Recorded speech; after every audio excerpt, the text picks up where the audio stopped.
Paul Elkarat dépressif, il se tapait la tête contre le mur, se souvient sa mère. Ancien maître de midi des 12 coups de midi, jeu télévisé de TF1 présenté par Jean-Luc Reichmann, Paul Elkarat s'est attiré la sympathie du public. Un documentaire, auquel ont participé plusieurs membres de sa famille, lui était consacré ce jeudi 20 avril sur RMC Story.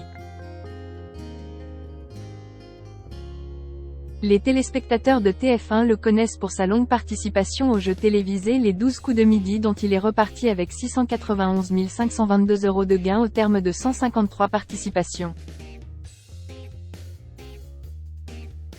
Paul Elkarat figure ainsi dans le top 5 des plus grands maîtres de midi, titre honorifique des vainqueurs du programme présenté depuis ses débuts par l'indéboulonnable Jean-Luc Reichmann.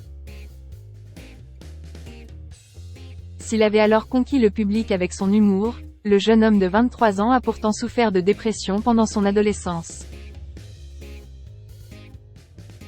Quand il était au collège, ça a vraiment été une mauvaise période pour lui.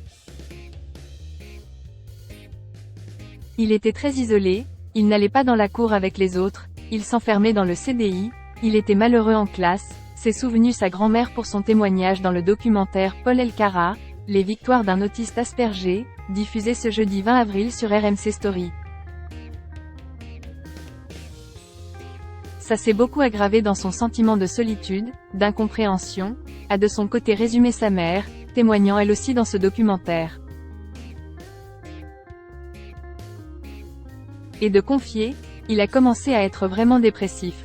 Il a commencé, à 14 à 15 ans, à se taper la tête contre la porte.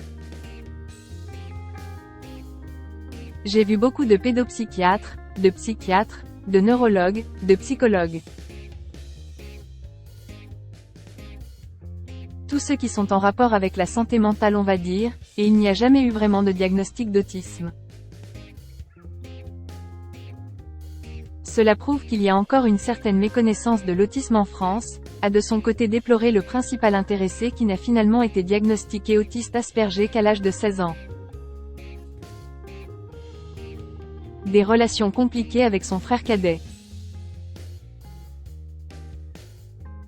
C'est-à-dire qu'on a l'impression que l'on ne s'aimait pas trop. On s'est beaucoup engueulé, il y a eu beaucoup de conflits entre lui et moi qui résultaient de ce mal à le comprendre, a de son côté confessé le frère cadet de Paul Elkarat dans ce documentaire. C'est vrai que ça a commencé à être difficile pour son frère parce que cela crée des tensions, on est focalisé sur Paul, on est tendu à cause de lui et l'ambiance n'est pas bonne pour le petit frère, a reconnu leur mère avec franchise et réalisme.